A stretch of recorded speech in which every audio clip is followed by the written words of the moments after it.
Buenas tardes, mis queridos amigos. Me alegra que sigan apuntándose a la diversidad de conocimiento que cada uno tiene que ir buscando, pues por lo menos para comprender a Dios, hombre y mundo. Y para comprenderlo, pues definitivamente hay que meterse uno en la filosofía. Y la filosofía, en cuanto a ese postulado significativo que todos los días se traspasa de generación en generación, que es el amor a la sabiduría, pues ustedes están llamando la sabiduría y los que están llegando a mí son los que tienen que ser.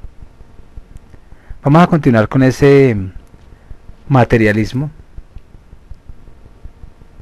como corriente filosófica y aún como corriente científica, que se encarga simplemente de conocer lo que se puede verificar.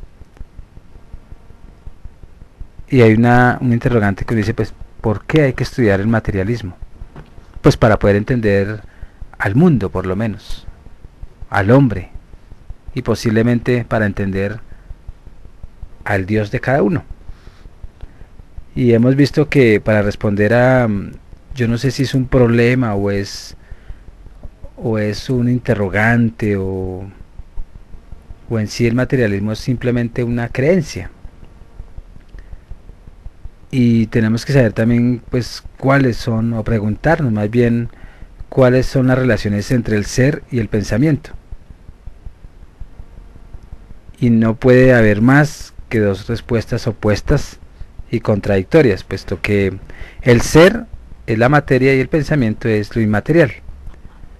Ya en algunos apartados pues hemos estudiado la respuesta idealista y hemos visto esos argumentos presentados para defender esta filosofía.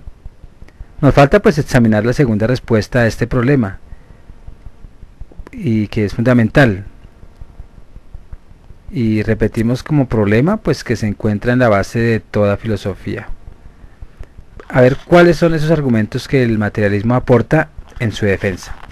Tanto más cuanto que sabemos que el materialismo es para nosotros una filosofía muy importante, porque es la del marxismo. Estamos estudiando a Marx, recuerden.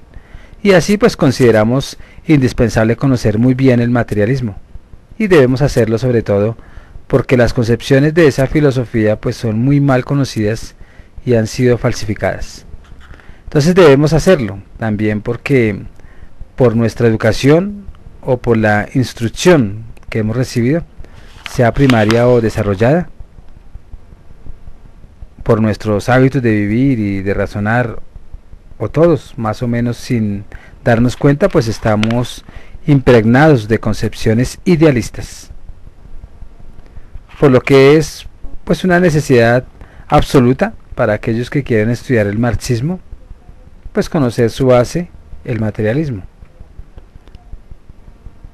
Entonces, el materialismo, ¿de dónde puede venir, no? Y hemos definido la filosofía de manera general como un esfuerzo para explicar el mundo, el universo material, ¿no? Pero sabemos que, según el caso de los conocimientos humanos, sus explicaciones han cambiado y que en el transcurso de la historia de la humanidad, dos actitudes han tratado de explicar el mundo. Una, anticientífica, que ocurre a uno o a varios espíritus superiores, a fuerzas sobrenaturales, y otra científica que se funda en hechos y en experiencias. Una de esas concepciones es defendida por los filósofos idealistas, la otra pues los filósofos materialistas. Por eso desde el comienzo del análisis del materialismo pues hemos dicho en muchas oportunidades que la primera idea que debía más bien tenerse del materialismo es que esta filosofía representa la concepción científica del universo, la que se puede comprobar. Y si el idealismo ha nacido de la ignorancia de los hombres, y veremos cómo se mantuvo la ignorancia, sostenida en la historia de las sociedades por fuerza que compartían las concepciones idealistas. El materialismo pues ha nacido de la lucha de las ciencias contra la ignorancia o el oscurantismo. Aquí pues nos estamos refiriendo de acuerdo a la concepción materialista, que ignorancia es todo lo espiritual, todo lo que no se puede percibir ni se puede comprobar como tal. Por eso pues esta filosofía fue tan combatida y aún en nuestros días en su forma moderna, el materialismo dialéctico, que es la modernidad del materialismo, pues es poco conocida, sino ignorada o negada por el mundo universitario oficial. Entonces veamos esa evolución del materialismo. Y contrariamente a lo que pretenden los que combaten esta filosofía y que dicen que esta doctrina pues no ha evolucionado desde hace 20 siglos, pues la historia del materialismo nos muestra esta filosofía como algo vivo y siempre en movimiento. En el mismo transcurso de los siglos, pues los conocimientos científicos de los hombres pues han progresado. Y en los comienzos de la historia del pensamiento en la antigüedad griega, pues los conocimientos científicos eran casi nulos y los primeros sabios eran al mismo tiempo pues filósofos, porque en esta época la filosofía y las ciencias nacientes formaban un todo, ya que una era la prolonga a otra. Y muchos ignoran la antigüedad, el conocimiento antiguo, como ciencia. Pero desafortunadamente, no, y afortunadamente más bien, estamos enseñando lo que nos dejaron los antiguos. Entonces en adelante, como las ciencias establecieran precisiones en la explicación de los fenómenos del mundo, que son explicaciones que trataban y hasta estaban en contradicción con las que los filósofos idealistas, pues surgió un antagonismo entre la filosofía y las ciencias. Como las ciencias estaban en contradicción con la filosofía oficial de esa época, pues fue necesario que se separaran. Entonces por tal motivo se decía que nada más apremiante para ellas que pues desembarazarse del fárrago filosófico y dejar a los filósofos las vastas hipótesis para tomar contacto con problemas restringidos, pues aquellos que, que están maduros para una escasa solución. Entonces se produce esta distinción entre la ciencia y la filosofía, entre ciencia y filosofía, dos postulados, no, dos ciencias más bien, y ¿cómo decir? Dos contradicciones, en otras palabras. Entonces para el materialismo nacido con las ciencias, ligado a ellas y dependiente de ellas, ha progresado, ha evolucionado con ellas mismas, para llegar con el materialismo moderno, el de Marx y Engels, y reunir de nuevo la ciencia y la filosofía en el materialismo dialéctico. Estudiaremos esta historia y esta evolución que pues están vinculados a los progresos de la civilización, pero desde ahora comprobamos, y en la más importante de recordar, que el materialismo y las ciencias están ligadas una a las otras y que el materialismo depende en absoluto de la ciencia. Recordemos que la ciencia solamente se encarga de comprobar lo que se evidencia, lo concreto. Por eso es que el materialismo depende de la ciencia. Entonces nos queda por establecer y por definir las bases del materialismo, que son comunes, y todas las filosofías que con diferentes aspectos derivan del materialismo. Entonces hay unos argumentos y unos principios del materialismo o de la corriente materialista, y para responder pues hay que volver a esas cuestiones fundamentales de la filosofía, la de las relaciones entre el ser y el pensamiento. Entonces uno dice, pero ¿cuál de los dos es el principal? Ser y pensamiento, ¿cuál depende del otro? Pues los materialistas afirman primero que hay una relación determinada entre el ser y el pensamiento, entre la materia y el espíritu. Y para ellos el ser, la materia, es el elemento primordial, la cosa primera, o sea, el origen, y el espíritu es la cosa secundaria o posterior, dependiendo de la materia. Porque para los materialistas no es el espíritu o Dios quienes han creado el mundo y la materia, sino el mundo, la materia, la naturaleza, pues son los que han creado el espíritu. Y el espíritu mismo pues no es más que el producto supremo de la materia. Entonces por eso, si volvemos sobre la cuestión que hemos planteado en el segundo capítulo que vimos hace mucho tiempo, ¿por qué piensa el hombre? Pues los materialistas responden que el hombre piensa porque tiene cerebro y que el pensamiento es el producto del cerebro. Y para ellos pues no puede haber pensamiento sin materia y sin cuerpo. O sea que es más o menos para la neurociencia que a través de los circuitos neuronales, a través de esa fusión entre las neuronas que se interconectan en el cerebro, pues al llegar a esa conexión pues crean los pensamientos. Esa sería una explicación materialista. Entonces por eso, si volvemos sobre la cuestión que hemos planteado en ese momento que les comentaba de por qué piensa el hombre, entonces por consiguiente para los materialistas la materia, el ser, pues son algo real, existe fuera de nuestro pensamiento y no necesita del pensamiento o aún del espíritu para existir. Entonces del mismo modo como el espíritu no puede existir sin materia, no hay alma inmortal e independiente del cuerpo, o sea que no hay nada más allá, según el materialismo, contrariamente a lo que dicen los idealistas, que son muy espiritualistas.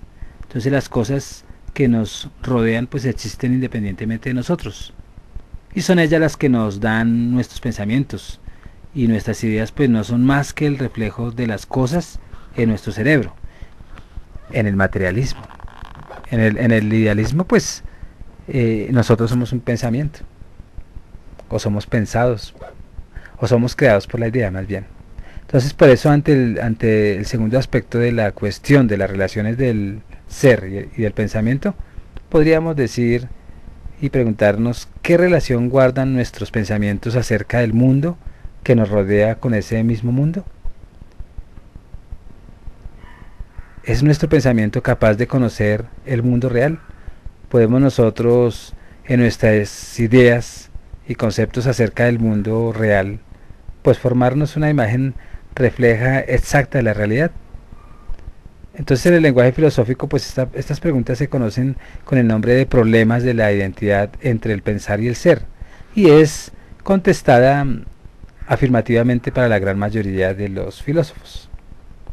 Entonces los materialistas afirman que sí podemos conocer el mundo, y las ideas que nos hacemos de este mundo son cada vez más exactas, puesto que podemos estudiarlo con la ayuda de las ciencias, puesto que estas son pruebas continuamente por la experiencia que las cosas se nos rodea o que nos rodean más bien, tienen sin duda una vida que les es propia, independientemente de nosotros, y que los hombres pues pueden reproducir estas cosas en parte. Entonces para resumir para resumir, ante ese problema materialista fundamental de la filosofía podríamos afirmar lo siguiente: pues que la materia es la que produce el espíritu y que científicamente no existe espíritu sin materia.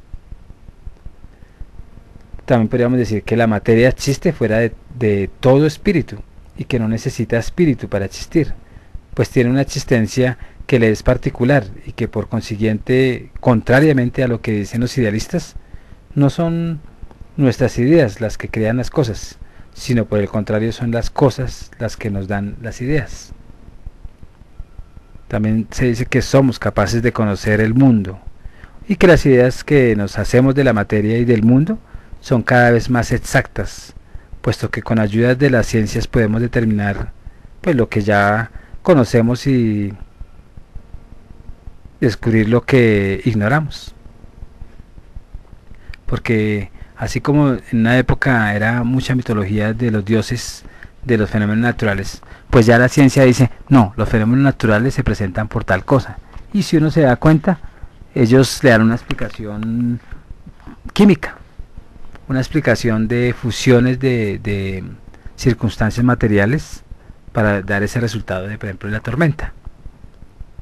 Entonces, ya uno conociendo algo del materialismo y algo del idealismo, uno dice, pero ¿quién tiene la razón? ¿El idealismo o el materialismo?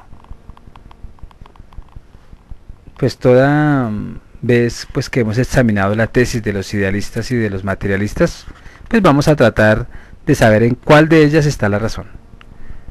Y es una razón precisa, y para recordar que es necesario demostrar ante todo por una parte que los susodichos, pues esas susodichas tesis son totalmente opuestas y contradictorias, y por la otra que según se defienda alguna de dichas teorías, ella nos conduce a conclusiones muy importantes. De ahí que para saber quién tiene razón tenemos que remitirnos a los 3 puntos en los cuales hemos resumido cada argumentación.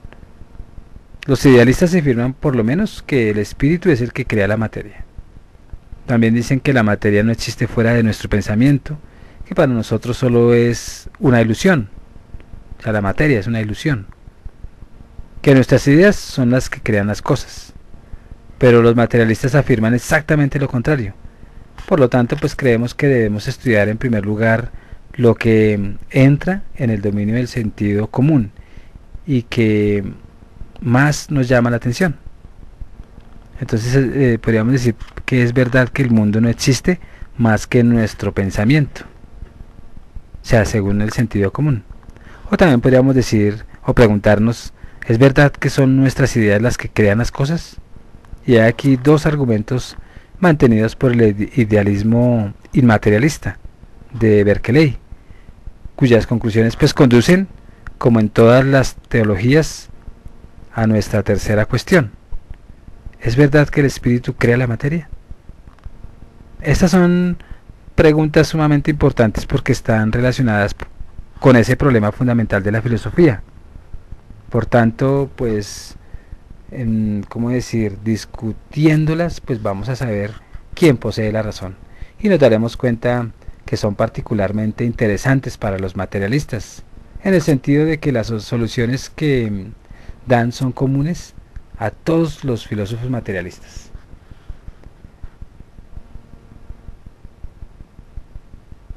Vamos a preguntarnos nuevamente, ¿es verdad que el mundo no existe más que en nuestro pensamiento? Eso es muy idealista, ¿no? Entonces, antes de pasar a estudiar esta cuestión, debemos señalar 2 términos filosóficos que empleamos y que encontraremos muy seguido en nuestras lecturas. Entonces hay una realidad subjetiva, que quiere decir realidad que solo existe en nuestro pensamiento, o sea, en el individuo, en el tuyo. Y hay una realidad objetiva, que quiere decir realidad que existe fuera de nuestro pensamiento, y es el de todo. Entonces los idealistas afirman que el mundo no es una realidad objetiva, sino subjetiva. Por el contrario, pues los materialistas dicen que el mundo es una realidad objetiva. Entonces, para demostrarnos que el mundo y las cosas no existen más que en nuestro pensamiento, el obispo Berkeley pues las compone con sus propiedades de olor, tamaño, densidad, etc. Entonces trata de demostrarnos que esas propiedades, que varían según los individuos, no existen en las cosas mismas, sino en el espíritu de cada uno de nosotros. Y concluye de ello que la materia es un conjunto de propiedades no objetivas, sino subjetivas, y que por tanto no existe.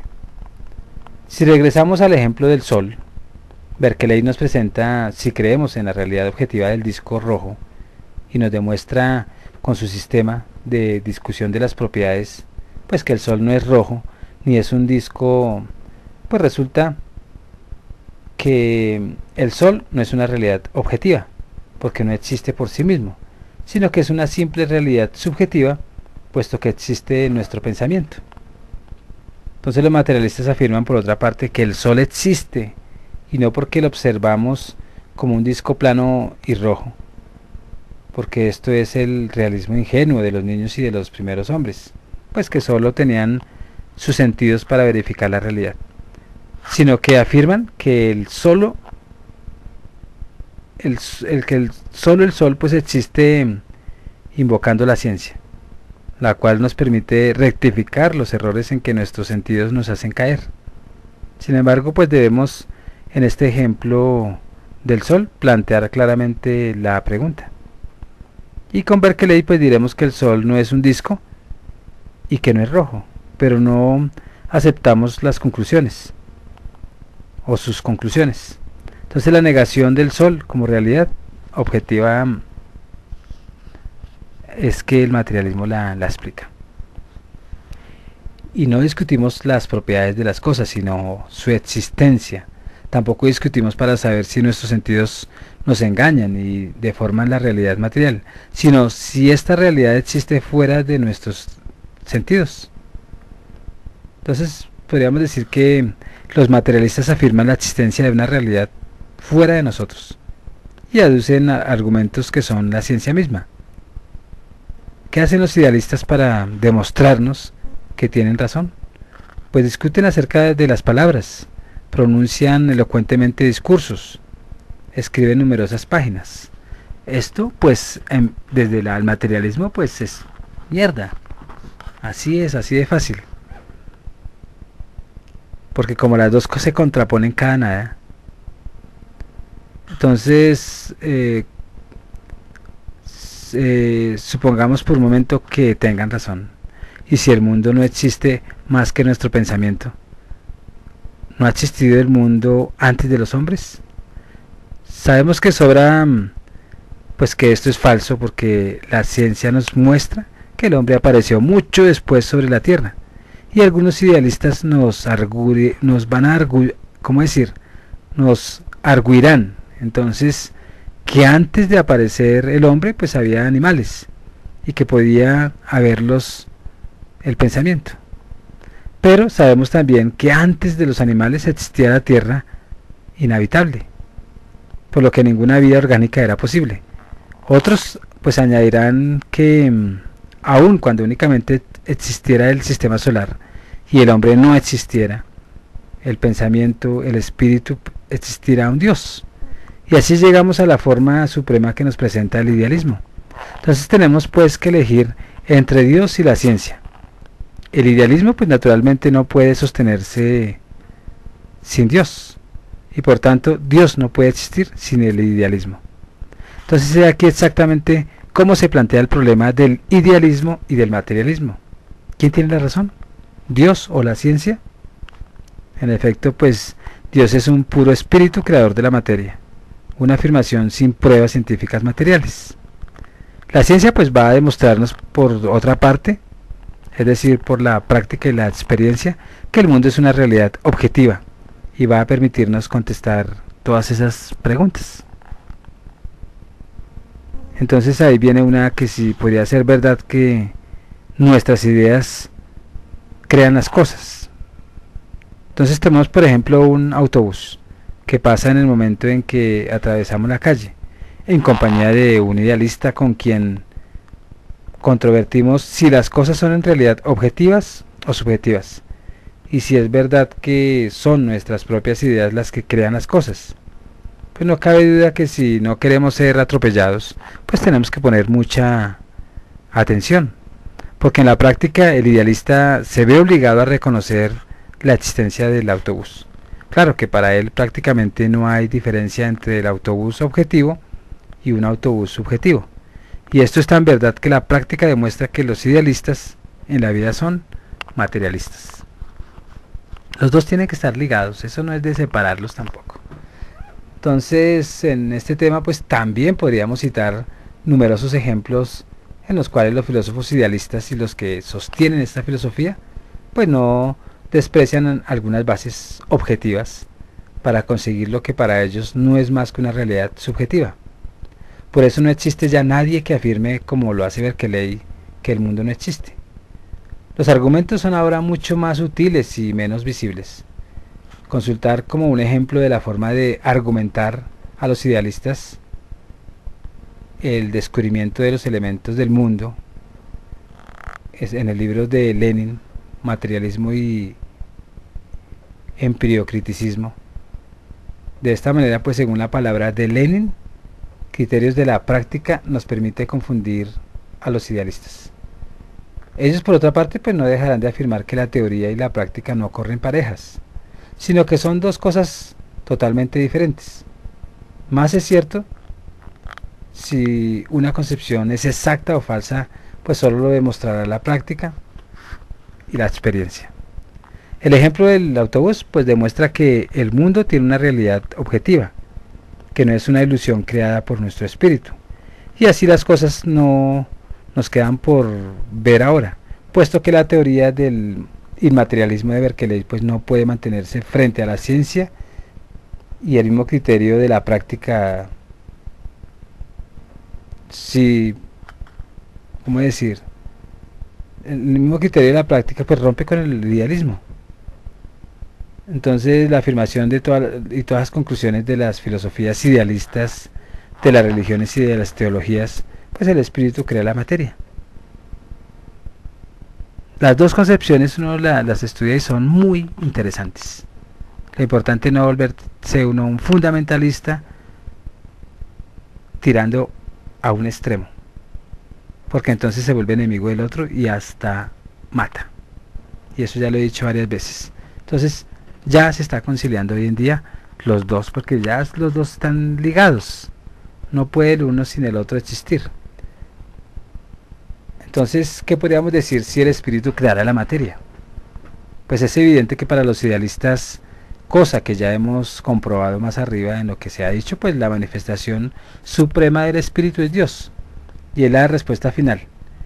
La conclusión de su teoría, y de ahí que el problema espíritu-materia se plantea en último análisis para saber quién tiene la razón, en la siguiente disyuntiva: Dios o la ciencia. Afirman los idealistas que Dios pues ha existido por toda la eternidad y no habiendo efectuado ningún cambio, siempre es el mismo. Es en consecuencia el espíritu puro para quien no existe ni el tiempo ni el espacio, y es por tanto el creador de la materia.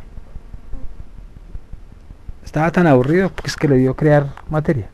Entonces, no obstante, para sostener su afirmación de Dios pues tampoco presentan los idealistas ningún argumento. De suerte que para defender al creador de la materia pues han recurrido a toda una serie de misterios que ningún espíritu científico puede admitir. En efecto, cuando nos remontamos al principio de esa ciencia, pues observamos que a pesar de su gran ignorancia, los hombres primitivos han hecho brotar en su espíritu la idea de Dios, y se constata que los idealistas del siglo XX continúan, igual que los primeros hombres, ignorantes, digámoslo así, o ignorando también todo cuanto un trabajo paciente y continuado ha permitido conocer. Porque en definitiva, para los idealistas, Dios no puede explicarse y continúa siendo para ellos una creencia sin ninguna génesis de prueba.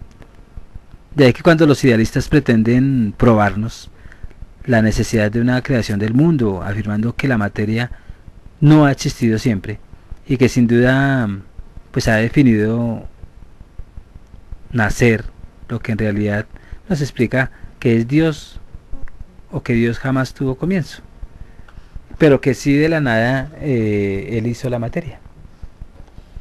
Y eso uno lo ve ahí en la Biblia cuando dicen que todo era un revuelto y que Dios sacó de no sé dónde, todas las cosas, eso es de la nada. Pero entonces la nada también tiene que ser algo. Entonces, ¿qué podemos decir para aclarar esta explicación? Entonces, para defender sus argumentos, los materialistas, por el contrario, pues servirán de la ciencia que los hombres han desarrollado a medida que pues lograban hacer retroceder los límites de su ignorancia. Y entonces, ¿nos autoriza la ciencia para pensar que el espíritu ha creado la materia? Pues no, podríamos decir que no, de ninguna manera. Porque la idea de una creación efectuada por un espíritu puro pues es incomprensible, dado que nosotros no conocemos nada acerca de tal experiencia. Para que esto pues fuera posible, habría sido muy necesario, como afirman los idealistas, que el espíritu existiera antes que la materia, mientras que la ciencia nos demuestra que esto no es verosímil, verdad, y que nunca hay espíritu sin materia. Por el contrario, siempre el espíritu está vinculado a la materia. Pero si no hay espíritus, o sea, si no hay un espíritu sin materia, entonces ahí están diciendo que la materia tiene, que una piedra tiene espíritu. Y ellos sí no aceptan eso cuando uno les dice eso, porque no se mueven. Entonces, por el contrario, pues siempre el espíritu está vinculado a la materia. Y constatamos particularmente pues que el espíritu del hombre está ligado al cerebro, que es el venero de nuestras ideas y de nuestro pensamiento. La ciencia, pues en todo caso no nos permite admitir que las ideas existen en el vacío.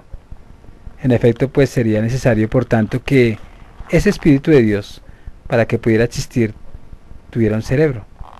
Y por eso podemos afirmar que no es Dios quien ha creado la materia y por consiguiente al hombre, sino la materia en la forma de cerebro humano lo ha creado el espíritu de Dios más bien.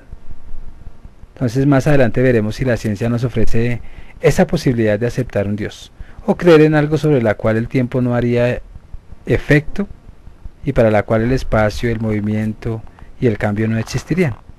Entonces desde ahora podemos llegar a conclusiones en su respuesta al problema fundamental de la filosofía. Entonces los materialistas tienen razón y la ciencia prueba sus afirmaciones. Los materialistas pues tienen razón al afirmar, por lo menos que frente al idealismo de Berkeley y contra los filósofos que se pues emboscan detrás de su inmaterialismo, que el mundo y los objetos, por un lado, existen sin duda al margen de nuestro pensamiento y que no les hace falta nuestro pensamiento para existir, y por otro lado, que no son nuestras ideas las que crean cosas, sino que por el contrario son las cosas las que nos facilitan nuestras ideas. También pues podríamos decir que frente a todos los filósofos idealistas, porque sus conclusiones llegan a proclamar la creación de la materia por el espíritu, o sea, en última instancia a afirmar la existencia de Dios y sostener las religiones teológicas, los materialistas con apoyo de las ciencias pues afirman y demuestran que la materia es la que crea el espíritu y que no les hace falta la hipótesis de Dios pues para explicar la existencia de la materia. Entonces hagamos una observación. Debemos prestar mucha atención a la cuestión de la forma en que los idealistas plantean los problemas, puesto que afirman que Dios ha creado al hombre, pese a que hemos visto que el hombre es quien ha creado a Dios. Por otra parte, pues afirman también que el espíritu es el que ha creado la materia. Y cuando vemos exactamente lo contrario, he aquí una manera de invertir las perspectivas que deben señalarse. Pero esto es de acuerdo al materialismo. Y si nosotros nos metemos en el ¿cómo se llama? Idealismo, pues nos vamos a dar cuenta que también va a atacar obligatorio al materialismo. Cada uno de nosotros, en todas estas aseveraciones y acotaciones filosóficas, nos vamos a dar cuenta que es complicado inicialmente ponerse uno a pensar en estas cosas. Inicialmente, porque uno dice, oiga, yo no entiendo ese lenguaje tan extraño que mantienen los filósofos. No es que sea extraño, lo que pasa es que no tenemos una información o unos conceptos más bien claros. Entonces, para ustedes poder entender esto, tengan una concepción: qué es materia, qué es materialismo, qué es un materialista, qué es un idealista, qué es una idea. Y de acuerdo a muchos conceptos de eso, ustedes ya van entendiendo el lenguaje del filósofo, o el lenguaje de la especulación, aún el lenguaje de la ciencia como materialista verdadera, o que demuestra el materialismo, o aún las teologías que demuestran en su discurso la existencia del idealismo. Lo bonito es que en la medida que nosotros estamos llenándonos de rock y de información en la cabeza, podemos más bien entablar conversaciones dinámicas y pues con cierta creatividad que nos saca de la realidad y nos olvida un poco de lo que existe y nos da satisfacciones, porque en la medida en que entendemos cosas, entendemos la existencia. Se despide Juan Guillermo Guerrero Méndez, 320-370-0091. Recuerda que tú estás en mí, yo estoy en ti, Por lo tanto, nos necesitamos. Muchas gracias. Bye bye.